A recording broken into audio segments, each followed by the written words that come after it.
This video is dedicated to Melanie Sugano. So those command, mga various nga mga command prompt, no? So ang rename, no? Ilisan ninyong pangalan. So pwede dire. Pwede po ninyong mailisan og katong iyang file extension, di ba? No? So example, ato kong desktop. So CD desktop. Kay folder mo ng desktop, di ba? So mag-CD kita kay change directory man ang meaning sa CD. Desktop na siya. So example, kaning Melanie nga picture, no? So ato na siyang i-rename Melanie. So naay file extension na, butangan ninyo unsa iya file extension .jpg. I-rename na ko na siya Jobin. Sa may file extension sa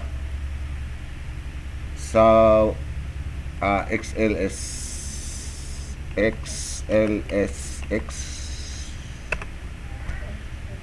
Kunin mo siya Excel ka file, di ba? No? So yung na sa magpulihan nyo basta rename, no? Kanang nga kuan. Hindi na po pwede siya pataka-taka ang mga butang file extension. Kailan lang kabulok kag sa file extension na unsay imong gusto buhaton. So atong ibalik Jobin. Pag-ibalik dahil nga ni mga magunas. Oh. Ang katon mo siyempre kay lahat mo naman ang pangalan sa file. Pagbalik lahat na sab so butang to ni Sheila. .jpg.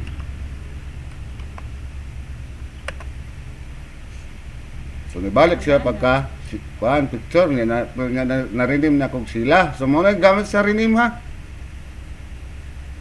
Rename. Bantog Ang na. pwede rin ni mo po ma-rename, sir. Kanara po. Sa folder. File manton. So ang attrib kaning attrib mo ni gitawag ito sa pan pa GUI pa sa patnog GUI graphical user interface kanita nang makita-kita na to ba gamit tag mouse mo ni graphical no GUI. Ang tawag na to ini siya properties, no? Di ba right click mo properties dayon paggawa sa context menu. Sa dos command ang tawag niya is attributes. No, attributes so utrohon, no? So example, mag-sample ko ha. Adto ko sa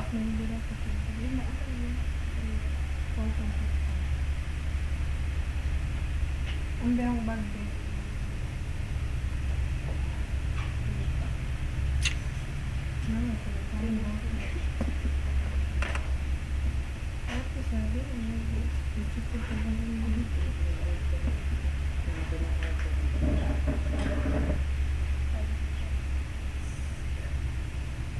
So di ako sa drive D, no? Ako gi-open ang drive D. No? So mo na sulod sa drive D. No? So gusto na ko na silang ipang-hide, mo na trabaho sa virus ninyo nga kanang magara-gara, di ba? So, pag ako nang i-attrib, so ang iyang subcommand din na ay X A R sa pato S, no? Ang X i-hide basta plus minus na siya ha. Og i-plus ma-hide og i-minus X ma-unhide, no? Example ta og ato sa ko sa D. So pag mo transfer sa D, ang drive letter unya colon ha. Na, daot sa ginamos.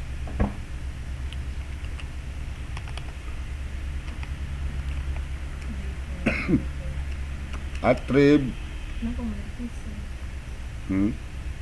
Basta ang fix pa na pwede mo fix. Plus X.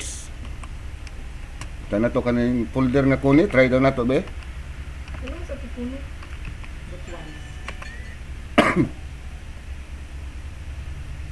So nawala si kuni.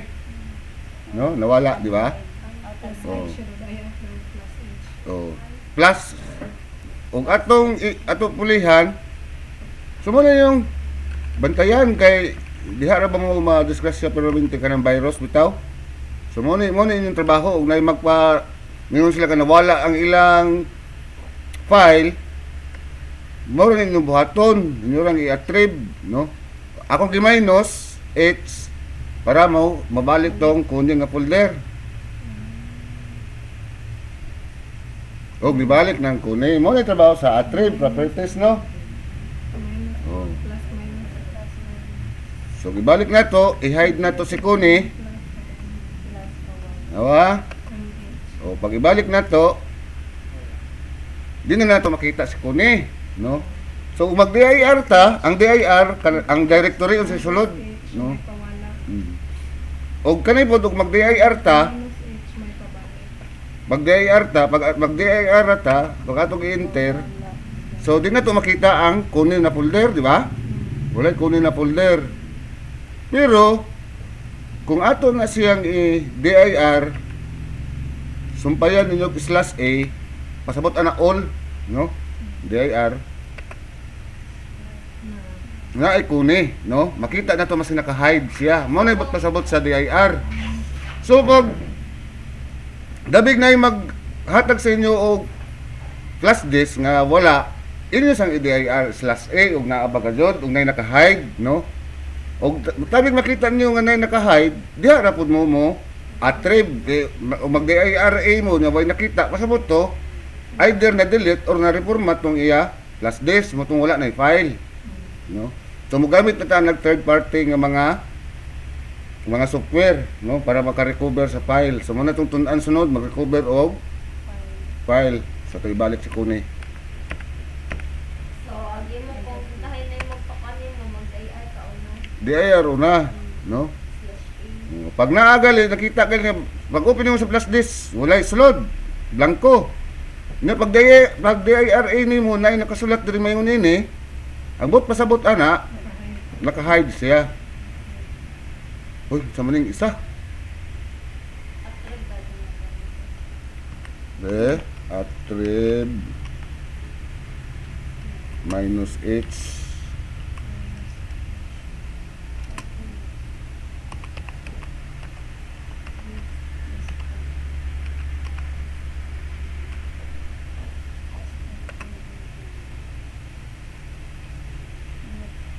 Ay, system files. Yeah, so kanina nakabutang mag system file. So pag type po na to ana ron, dugangan na to siya minus S.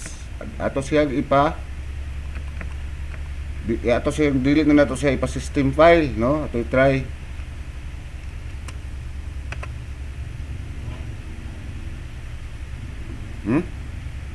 Di aran desktop. Nasakpan to virus to. Nang digawas siya, pwede ninyo ma-delete, no? Labi na ka ng mga uturan. Sa maning desktop.ini attributes, icon area, image, flower. Ay, ang katong din atong sa kuha na to, no? Sa flash disk nga pwede pwede mabutang picture. Mao ni siya. So sa pamasunod, kung sabtan yun yung mga dos command, yung ganun mga dos command, gabi ka kuhan pero arang ka gamit. So ang delete, mo delete tatag file. So del ra ka. Okay, delete na to tong desktop.ini. So dabi og magkuan mo burog na may kalibugan, butangan lang yung question mark ha. So pag ko para na yung mga subcommand bitaw niya. So del / question mark. Naka-explain mo na diha, di ba? Pwede mo i-force delete, no? Ang read-only file, no? So mag/F ka. So og /S tanan subdirectory deleton nga tanan nga mga desktop.ini kay desktop.ini may atong giplanuhan ni nga atong deleton, no? Ang /Q quiet mode dili na mangutanag pag sure ba i-delete yun, ha? Dili na siya mangutana. Diretso na. So atong i/Q atong deleton ning desktop.ini. So del /Q. Pero sana nga kamo nang dai mo to sa uban ha. Desktop.ini.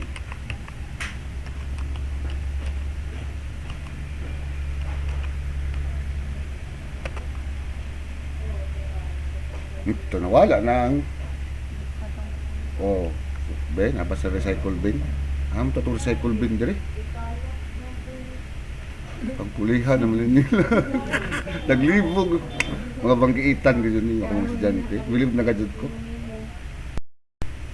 Nasunod tao na.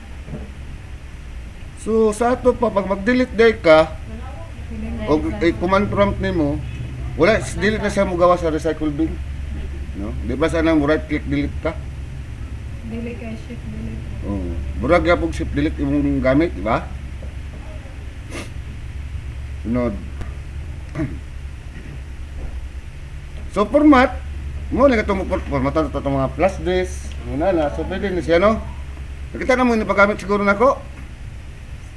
May tayo plus this so pwede ma-format.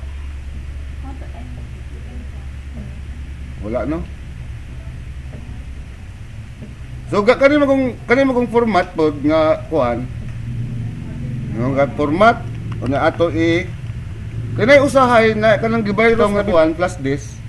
Nag-virus na siya nag-run na bitaw ang virus. Na kuan nga dili siya mosugot nga ma-format siya. So yung lang gyapon is mura gyapon na /question mark tanong sa mga subcommand. Now, so format unsa nga volume, unsa nga file system mo gawas tiya, no? Naay force deleting, asa nam ta? Hindi mao. So na ano? Ang kaning /fs ang file system na niya NTFS ba or FAT, no? Ang /b label pangalan, no?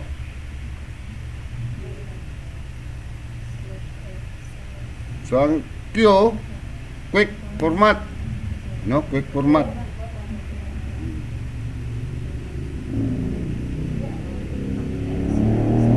/x i-force niya nga but pa sa ang i-dismount iya tong ipang shutdown tong naggamit ana kay bali kanang kanabitong atong i-stop remove plate nga dili siya remove na mao ni siya na adiha no na mga virus ana na mga program nga nagamit ana sa iya so imong i-dismount no imong ipaundang tanggalon nimo iya tong ipang palong tong nanggamit ana nga so, example plus this no so mo ito gamit sa format ha so magsample-sample ang problema na to ini kay wala tay wa na may magpa-format og plus this no so diri mo format mas dali diri /Q dayon ha /Q quick format no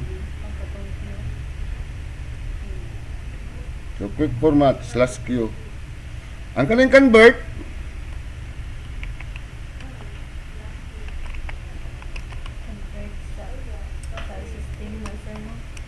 ang mo po ni kuan di ba nag-demo na ko ini sa katong sa atong file system nga ang 432 single nga file 4 GB na siya taman di ka kasibong mas dako so himuon i-convert nimo siya paingon sa NTFS so kakita naman ini so okay na siya ang kanibong kuan kaning task list na sab no kay mo ni sa lamlaw na so ang task list di ba pag mag-control alt delete ka mo gawas ang task manager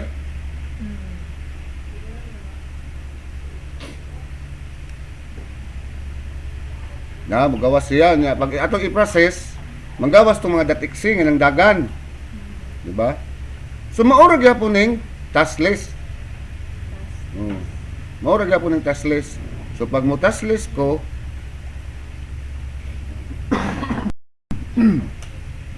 ito taskless ha.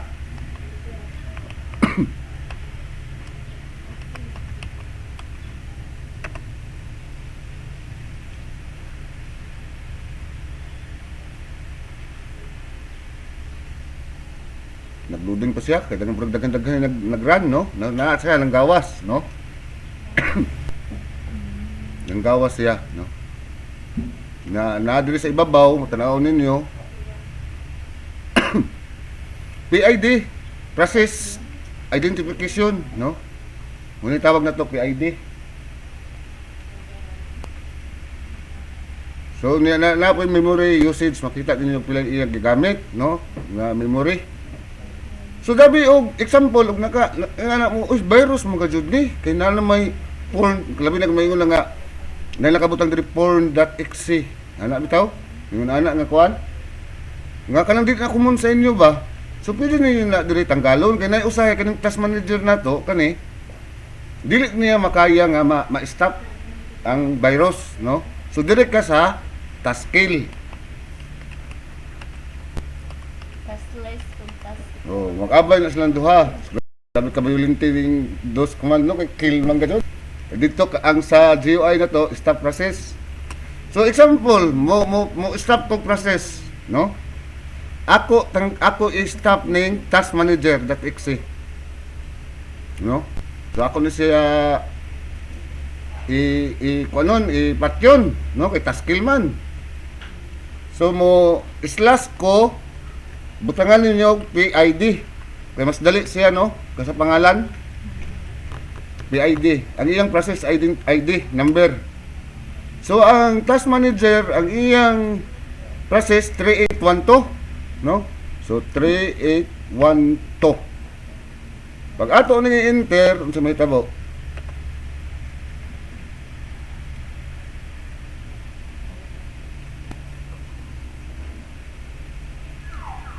Nawala ang task manager, kapaw, no? So, yung na siya. Muna trabaho sa task list, patyon niya ang mga process, no? So, muna trabaho sa mag-uban ng task list o task kill, ha? Kaya, gamit naman din sa inyong, ug mo stop mo mga virus, no?